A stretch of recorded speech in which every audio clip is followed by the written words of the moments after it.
The current society is having a real challenge with trying to manage crises, things that happen environmentally, technology, all these advancements.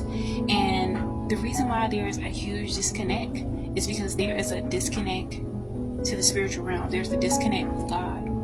And so those of us that are able to see through the matrix, those of us that are able to see through the secular world, a lot of it has to do with being rooted in the foundations of spirituality, in the foundations of nature and God. So I want to share the scripture for those of us that are focusing on remaining faithful in a world that is clearly lost.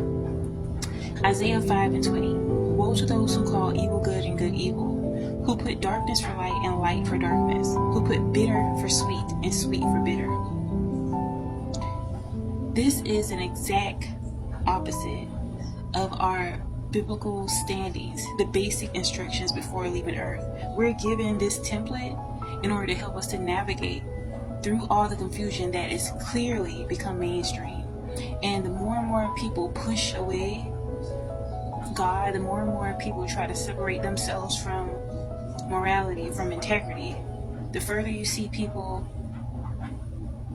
de-evolving, the further you see people succumbing to depression, all kind of vices, and self-destruction. So right now, it's important to allow yourself to remain convicted in your spirit, to remain faithful to righteousness, to focus on pressing forward. If you make mistakes, do your best to make changes and not to repeat those mistakes. Focus more so on thriving instead of regurgitating trauma.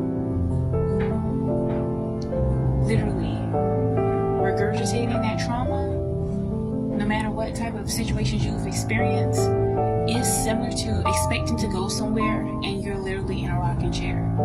You're making movement, but you're not going anywhere. So, in order to move forward, we as a people, as a collective, need each other. Be not separated from the truth of that. And know that by pressing forward and not allowing yourself to operate through the lens that society wants you to be, on constantly focusing on what has gone, you allow yourself to free yourself.